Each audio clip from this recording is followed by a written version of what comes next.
one way officials are trying to make the lives of both cyclists and pedestrians safer here in South Florida is the construction of a 10-mile linear park known as the Underline. It just broke ground on its first phase in downtown Miami, and the plan is to transform 120 acres of land below Miami's MetroRail from the Miami River to the Daly South Station. And here with more details on this project is Daly, President and CEO of Friends of the Underline. Welcome.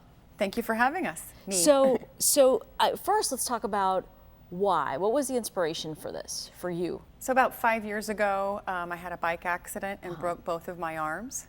Wow. So unable to drive, obviously. I had to get to physical therapy, which took me below MetroRail. I walked below MetroRail to get to physical therapy in the Grove. And I thought to myself, there's so much land here. Why aren't we turning it into a public space, a public amenity? I'd been to the High Line in New York, and that was the inspiration for the idea. I was going to say, I recently went to the High Line. For folks who aren't familiar, it's in an old railroad line, right, in the middle of Manhattan. And I have to admit that I didn't know what I was going to find, but it really created this oasis in the middle of the craziness and hustle bustle of New York City. Explain to folks, it'll be more than just a park though, right? I mean, we are talking about spaces for bikes to go, for people to walk. You have other ideas for it. So it really has many purposes. We're dealing with 120 acres of public land. So there's a green space, all native vegetation. There's a transportation component, which is trails for both pedestrians and cyclists separated, the safest condition off-road. Okay. It'll be lit, so you can use it 24/7, 365. And there'll also be public art, there'll be educational programs and recreational areas for soccer, basketball. You can just hang in the butterfly gardens, experience your community in a very unique way. Why do you think this is important to that area?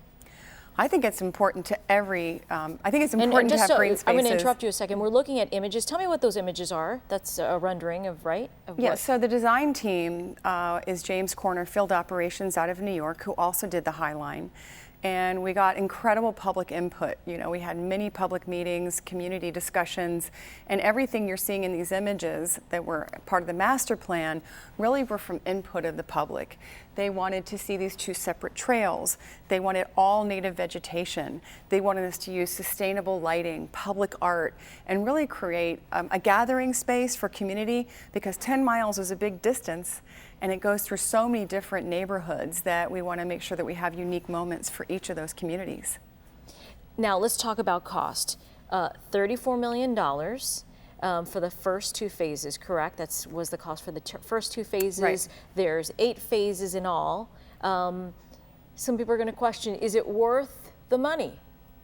Well, so the total cost is $120 million, and primarily those funding sources are coming from transportation dollars.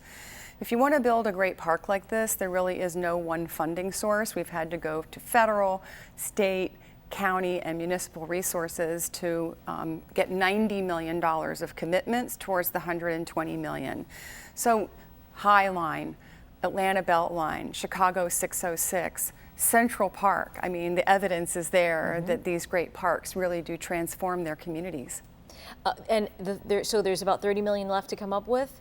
Yep, and then we also have to raise the funding for the management and maintenance, which will be done by a separate organization to ensure that this world-class facility is maintained to a world-class level. So where will that funding come from? So we are a nonprofit. Right. We're a 501c3.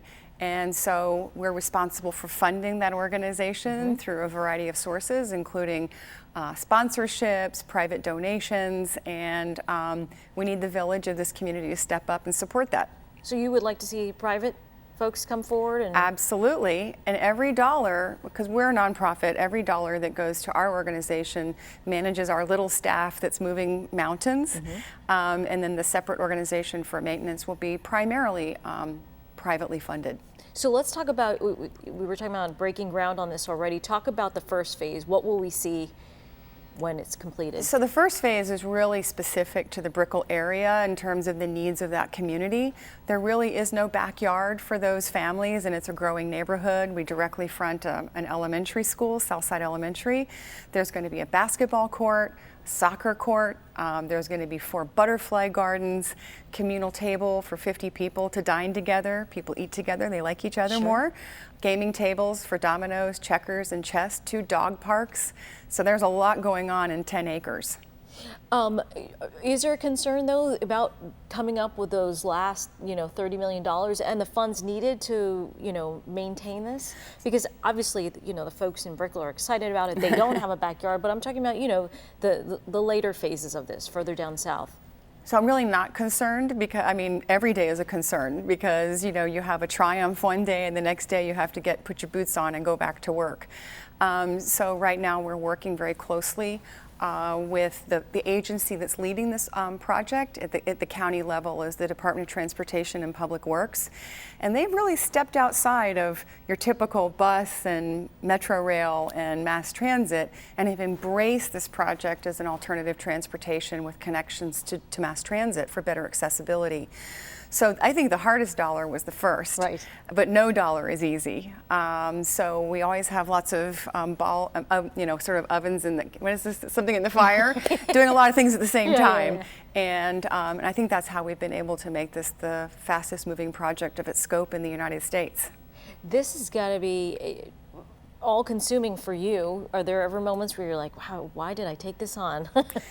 So I know why I took this on because I think that our community needs great public spaces. And obviously we're talking about bicycle and pedestrian fatalities. This will be a safe place for people to walk and bike. It'll also be hopefully an inspiration for other great projects like this throughout the community. I'm a full-time volunteer. Wow. My grandson, son, and daughter-in-law are moving from New York in about 2 weeks. And so I think that this is what a gift to them. This is my gift to them for their future. And real quick, as far as perhaps artists being able to exhibit their art, we've got the Wynwood walls. Yeah. Do you foresee this really being a hot spot for artists to showcase their work? Absolutely. We see this as a 10-mile outdoor museum, and we are so excited about the local community of artists, and we'll support them in the larger vision because just because they're local doesn't mean they won't be internationally famous one day, and if you don't incubate, you'll never grow that talent. All right. Meg Daly, thank you so much for your work. We appreciate it. Thank you. All right. And to keep track of the Underline's progress, you can go to their website, theunderline.org. We'll also have this info on our Facebook page at Your South FL.